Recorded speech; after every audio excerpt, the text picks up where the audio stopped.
그리스도인이 자랑해야 될 세 가지 영적 원리에 대해서 말씀하고 있습니다. 여러분, 과연 우리 그리스도인은 무엇을 자랑해야 할까요? 또 우리가 어떻게 살 때 영적으로 승리할 수 있겠습니까? 영적 자랑의 원리는 과연 무엇일까요?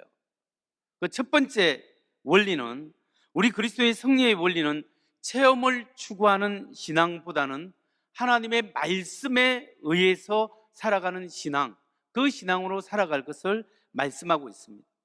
우리가 신비한 영적 경험도 중요하지만 그것보다는 우리가 하나님의 말씀을 배우고 이 말씀이 내 심령 속에 자리 잡고 이 말씀을 경험하고 말씀에 순종할 때 하나님의 역사하시는 것을 경험하는 것이 훨씬 더 중요하다는 사실입니다.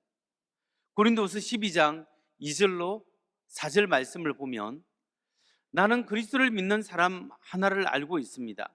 그는 14년 전에 셋째 하늘에까지 이끌려 올라갔습니다. 그때 그가 몸 안에 있었는지 몸 밖에 있었는지 나는 알지 못하지만 하나님께서는 아십니다. 나는 이 사람을 압니다. 그가 몸을 입은 채 그렇게 했는지 몸을 떠나서 그렇게 했는지 나는 알지 못하지만 하나님께서는 아십니다.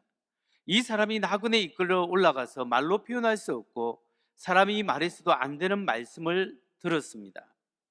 지금 이 사람, 한 사람을 알고 있는 사람이 누구냐면 사도 바울 자신입니다. 자신을 객관적으로 표현하면서 자기가 저 놀라운 하나님의 셋째 하늘까지 올라가는 신비한 경험을 했고 그 신비함에서 놀라운 천국의 비밀을 보고 깨닫고 왔다라는 거예요. 여러분, 사도 바울은 신비한 체험을 했습니다. 하나님께서 자신을 끌어올렸는데 영혼이 올라갔는지 몸체로 올라갔는지 자세히 모르지만, 그렇지만 하나님이 자기를 셋째 하늘까지 올려갔다는 거죠. 이게 쉽게 말해서 입신의 경험이다, 이렇게 표현할 수도 있겠죠. 근데 여러분, 셋째 하늘까지, 하나님이 계시는 그곳까지 올라갔다는데, 유대인은 하늘에도 첫째, 둘째, 셋째 하늘이 있습니다. 첫째 하늘은 뭐냐면 지금 새들이 날아다니고 있는 이 공중, 이것이 첫 번째 하늘입니다. 눈에 보이는 것. 두 번째 하늘은 저 달과 별들이 있는 곳, 저 먼 하늘, 그것이 두 번째 하늘이에요. 셋째 하늘은 뭐냐면 이 대기권 밖에 하늘에 별들이 있는 것 넘어서 하나님이 계신다고 믿었습니다. 그 하나님이 계신 곳이 셋째 하늘입니다. 사도 바울은 바로 그 하나님의 존전, 그 셋째 하늘까지 삼청천까지 올라가서 거기서 놀라운 경험을 했다고 말씀하고 있습니다. 이 신비한 체험을 AD 한 42년경에 했다고 보면 아직 사도 바울이 본격적으로 하나님의 복음을 전파하기 전의 일입니다. 본격적으로 1차 전도, 2차 전도 여행, 3차 전도 여행을 가기 전에 하나님이 그에게 놀라운 영적인 경험을 했다고 합니다.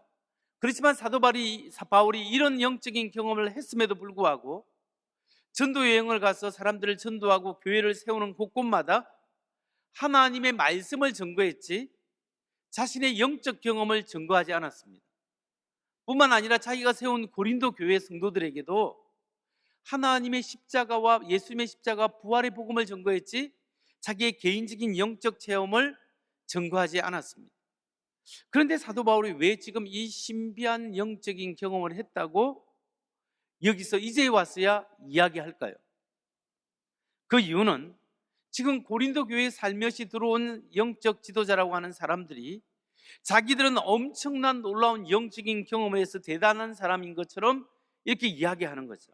근데 사도 바울은 이런 영적인 경험도 없는 가짜라고 이야기를 하기 때문에 사도 바울이 자신은 그 사람들보다 더 놀라운 영적인 경험을 사실은 했다고 이야기하면서 그 영적인 경험을 다 밝히지 않고 아주 조심스럽게 자기가 한 영적 경험을 조금만 설명하고 있는 것입니다.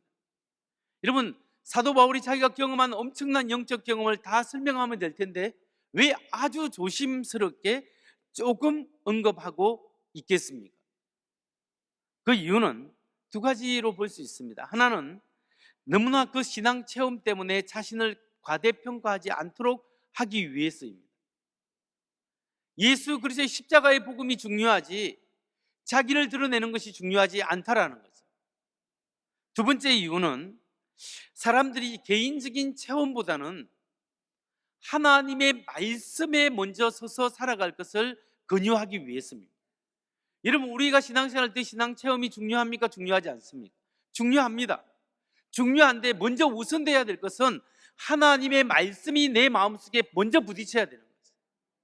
하나님의 말씀이 내한테 와닿고 난 다음에 그 다음에 체험할 수 있는 것이, 그 체험이 말씀의 기준이 되었기 때문에 엇나가지 않고 엉뚱한 대로 빠지지 않는다는 사실이에요. 여러분, 그렇기 때문에 우리 신앙생활에 체험도 중요하고 성령의 은혜를 경험하는 것도 중요합니다. 그러나 그보다 더 중요한 것이 무엇이겠습니까? 바로 신비한 체험이 없고 내 가슴이 엄청나게 뜨겁지 않더라도 이 하나님의 말씀이 증거될 때 내가 그 말씀에 아멘, 아멘 하면서 하나님 말씀대로 믿습니다, 그 말씀대로 순종하겠습니다, 이렇게 믿는 것이 중요한 거예요. 어느 사람은 교회에 오면 무조건 가르치려고만 하는 사람이 있습니다. 가르치기 전에 배워야 합니다. 말씀을 내가 배우고 말씀을 체험하고 그 말씀에 순종하는 것이 먼저입니다. 그리고 순종하고 그 순종할 때 하나님이 그 다음 체험을 주시는 거예요. 그럴 때 귀한 열매를 맺어 나갈 수 있다는 사실입니다. 여러분, 우리가 체험과 감정에 의지한 신앙을 가지고 살아가면 이렇습니다. 기분이 좋을 때는 내가 교회 다니고 하나님 믿는 사람입니다. 근데 기분이 안 좋아지면 하나님을 안 믿고 죄를 짓는 것처럼 느껴지는 거죠. 기분에 따라, 나의 감정에 따라 신앙생활이 왔다 갔다 할 수 있는 거예요.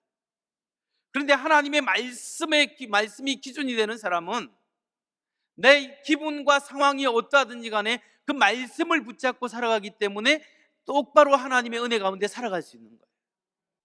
그러니까 우리가 하나님을 만나는 방법은 뭐냐면, 하나님의 말씀을 나의 인격이, 나의 생각과 뜻과 의지가 하나님의 말씀을 받아들이고 깨닫고 그 말씀에 순종할 때 인격적으로 하나님을 만날 수 있는 거예요. 하나님의 말씀에 비추어 보니까 내가 죄인인 거예요. 하나님의 말씀을 비추어 보니까 이 죄인도 하나님이 사랑하시는 거예요. 내가 이렇게 부족하고 연약하고 부족하지만 하나님이 나를 사랑하셔서 십자가에 못 박혀 죽으셨다라는 하나님의 기쁜 소식, 복음을 들었을 때 하나님 감사합니다, 아멘, 믿습니다, 그 말씀을 믿음으로 받아들이고 그 말씀에 순종할 때 인격적으로 만난다고 볼 수 있는 거예요. 여러분, 하나님을 인격적으로 말씀으로 먼저 만나시기 바랍니다. 그렇게 만날 때 하나님께서 경험도 주시고 체험도 주시고 성령의 은혜도 주신다는 거예요. 그러니까 신앙생활에 중요한 것은 하나님의 말씀을 듣고 배우는 것이 중요합니다. 그리고 듣고 배운 사람은 실천하는 것이 중요해요. 그래서 이 말씀의 기초를 둔 사람은 흔들리지 않아요. 첫 번째 승리의 원리는 우리가 감정적인 체험보다는 말씀을 신뢰하면서 살아가는 신앙인이 되어야 한다는 것.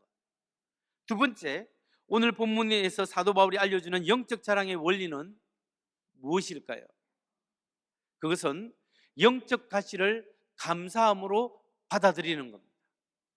내게 있는 영적 가시, 육체적 가시, 내게 있는 어려움과 장애물을 하나님 앞에서 감사함으로 받아들일 때 그것이 나의 축복이 된다는 거예요.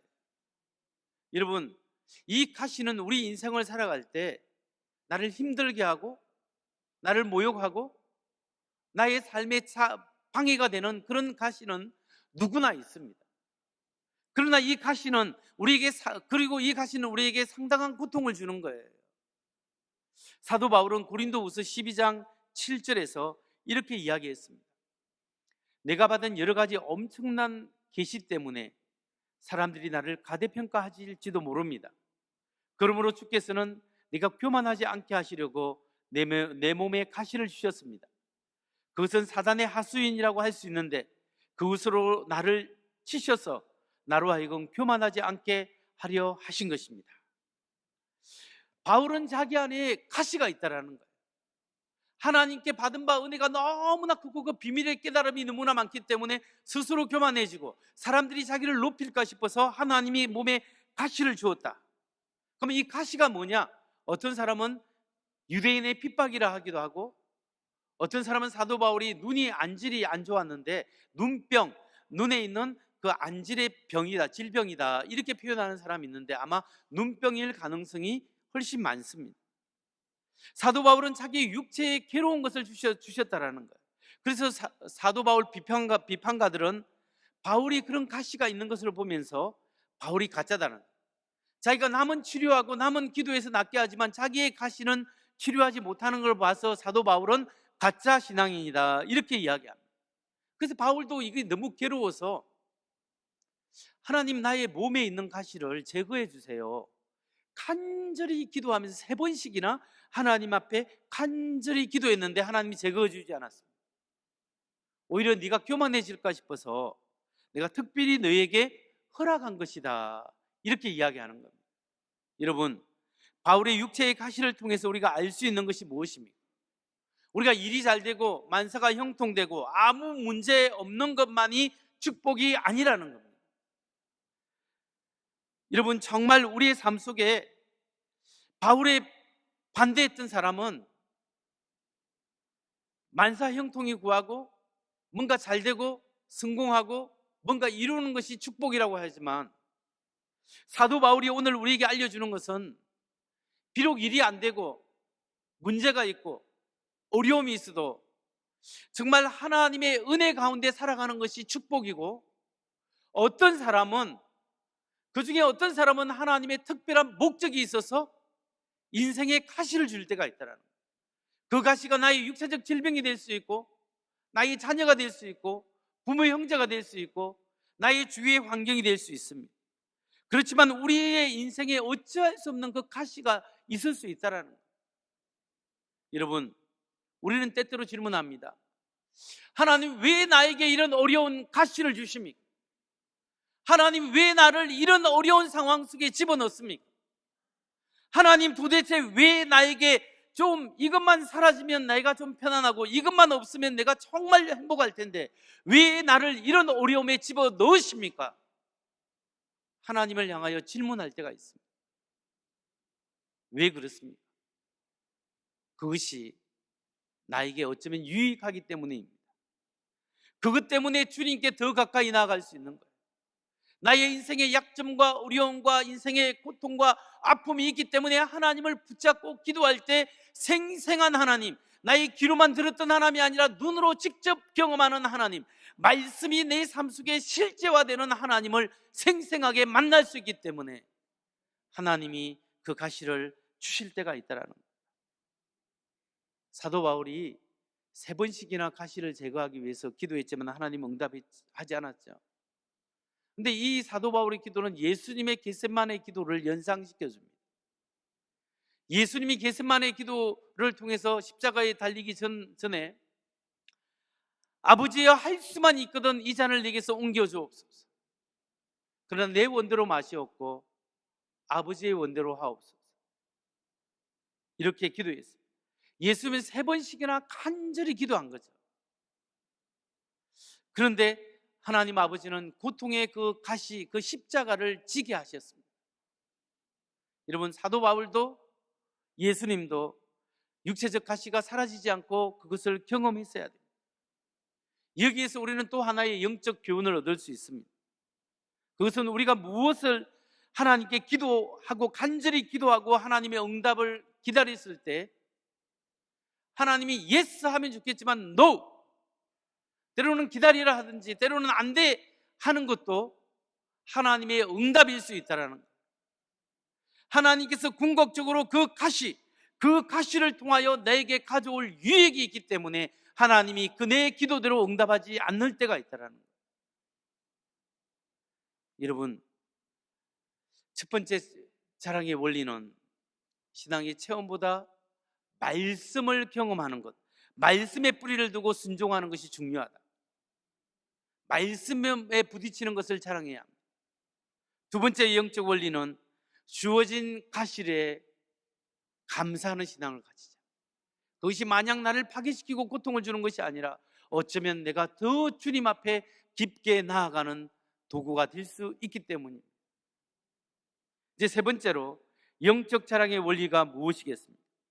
세 번째로 우리가 가장 안심하고 우리가 정말로 자랑해야 할 것은, 진정한 자랑은 우리의 연약함이라는 것. 내가 하나님 앞에 이렇게 부족하고 내가 이렇게 못나고 내게 문제가 있기 때문에 내가 주님 앞에 나옵니다. 주님, 내가 연약하기 때문에 하나님을 의지합니다. 이것이 우리의 자랑이 되어야 한다는 거예요. 여러분, 우리가 약할 때 하나님이 강하게 역사하십니다. 오늘 본문에서 사도 바울이 자신의 육체적 가시를 제거하기 위해서 하나님께 간절히 기도했을 때 과연 하나님께서 어떤 말씀을 바울에게 주셨을까요? 고린도서 12장 9절 앞절 상반절입니다. 나에게 이르시기를 내 은혜가 내게 족하도다. 이는 내 능력이 하나님의 능력이 약한 데서 온전하여 짐이라 하신지라. 하나님이 사도 바울이 내 은혜가 내게, 바울아 나의 은혜가 너에게 족하다, 이런 나의 능력이 약한 데서 온전하게 된다, 이렇게 말씀하십니다. 여러분, 하나님의 능력은 우리의 정말 부족하고 연약하고 내가 참 나를 바라볼 때 연약한 존재이다 라고 할 때 하나님이 강하게 역사하신다는 거예요. 하나님은 바울을 통하여 하나님의 놀라운 일을 나타내셨습니다. 이런 영적인 원리를 깨달은 사도 바울이 고린도후서 12장 9절 하반절에서 어떻게 말합니까? 이렇게 이야기합니다. 그러므로 도리어 크게 기뻐함으로 나의 여러 약한 것들에 대하여 자랑하리니 이는 그리스도의 능력이 내게 머물게 하려 함이라. 오히려 내가 내 약한 것을 자랑한다.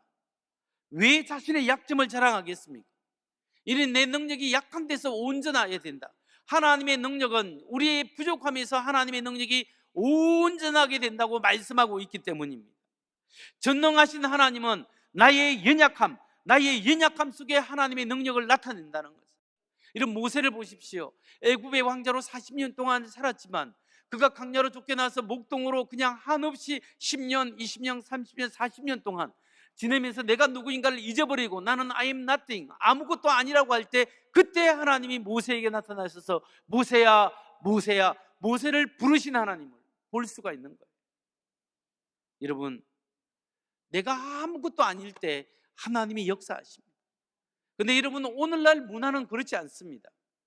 오늘날 원래 중세 문화는 하나님을 의지했는데 근대 문화는 하나님과 분리해서 내가 대단한 사람, 네 마음대로 해라, 나의 이성을 깨닫고 나의 능력을 발휘하고 내가 슈퍼맨처럼 나아가는 것이 오늘날 시대이지 않습니까?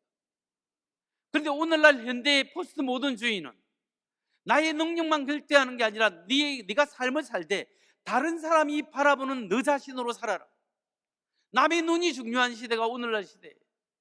남의 눈을 채우기 위해서는 우리는 성공하고 승리하고 다른 사람 보기에 뭔가 멋있고 대단한 것을 입고 덮고 몰아야 차를 몰고 해야 내가 대단한 것처럼 다른 사람의 눈에 나의 기준이 다른 사람 눈에 의해서 나의 자존심이 올라가게 되는 시대가 이 시대예요. 그렇기 때문에 성공하고 성취하고 대단한 능력을 보여주는 게 중요한 것이 세상의 원리예요. 그런데 복음의 원리는 무엇이에요? 복음의 원리는 다른 사람의 눈이 중요한 것도 아니고 내 자신의 능력을 발휘하는 것도 중요하지만 내가 정말 근본적으로 하나님 앞에 죄인이고 근본적으로 내가 연약한 존재인 것을 하나님 앞에 고백하면서 하나님이 필요합니다. 하나님이 내 인생에 하나님이 필요합니다. 하나님이 나를 도와주옵소서. 나도 어찌할 수 없는 내 마음을 주님이 이 뻥 뚫린 마음속에 하나님이 나를 불쌍히 여기서 하나님의 은혜를 내려주옵소서. 하나님 앞에 무릎 꿇고 기도하고 하나님을 의지하는 자에게 하나님께서 능력을 더하여 주신다는 것이 하나님의 은혜이라는 것입니다. 사도 바울은 이러한 놀라운 비밀들, 영적인 자랑의 원리를 알았기 때문에 자신의 삶을 어떻게 살아가기로 결단했습니까? 그 해답은 고린도후서 12장 10절 말씀이에요. 그러므로 나는 그리스도를 위하여 병약함과 모욕과 궁핍과 박해와 곤란을 겪는 것을 기뻐합니다. 그것은 내가 약할 그때 오히려 내가 강하기 때문입니다. 자기가 어렵고 힘들고 그 모든 그 이유가 무엇입니까? 바울이 자랑한 것이 무엇입니까? 자기의 약함입니다. 핍박받는 거예요. 어려움 당하는 거예요. 배울 만큼 배우고 가질 만큼 가진 사람이 자기를 낮추고 다른 사람을 위하여 헌신할 때 모욕당하고 어려움 당하는 그 모든 것을 왜 바울이 그렇게 했냐는 거죠. 왜 모욕당했습니까?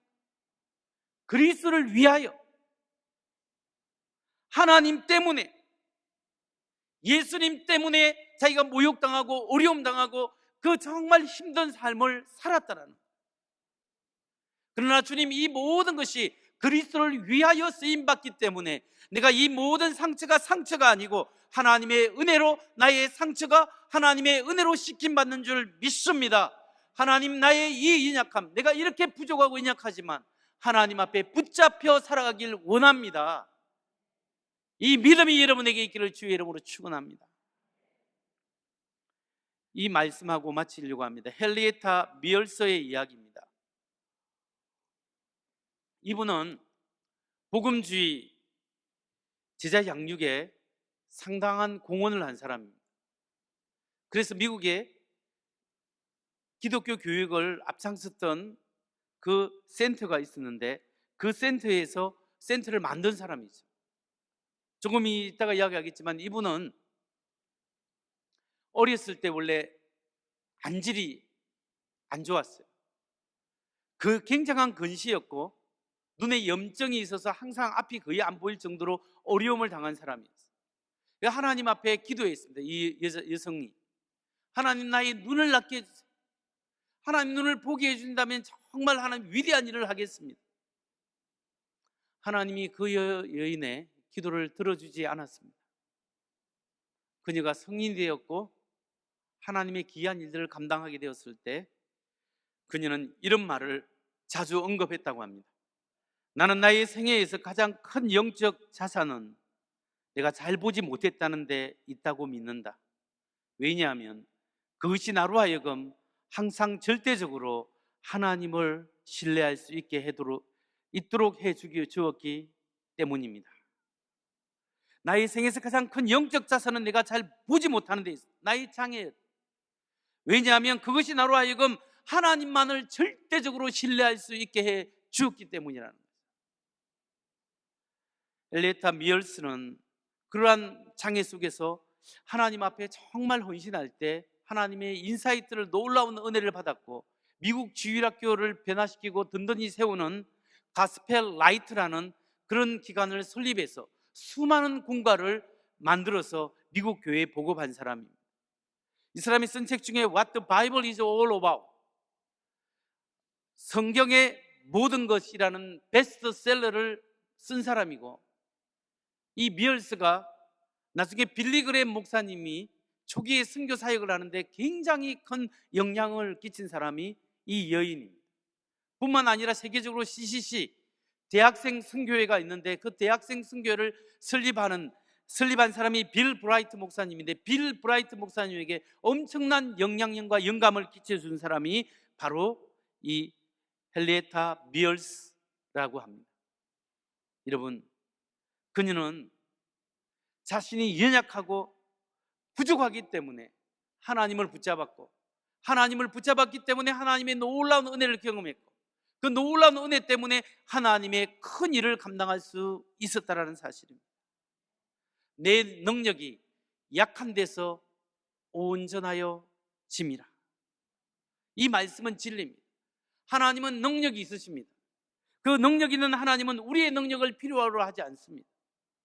하나님은 우리의 능력을 필요하려 하는 것이 아니라 하나님께 순복한 마음을 필요합니다.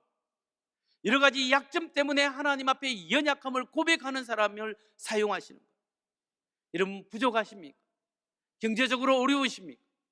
관계에 문제가 있습니까? 인격적으로 마음속에 여러 가지 질병이 있습니까? 육체의 어려움이 있습니까?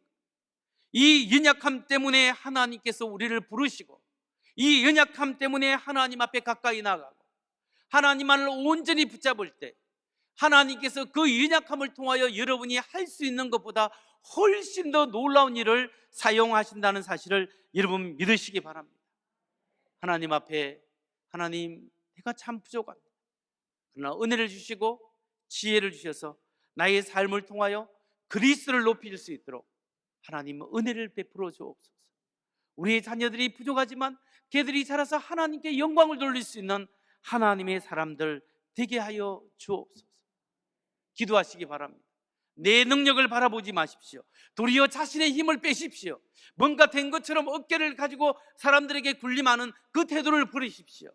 그걸 자신의 힘을 뺄 때 하나님이 역사하십니다.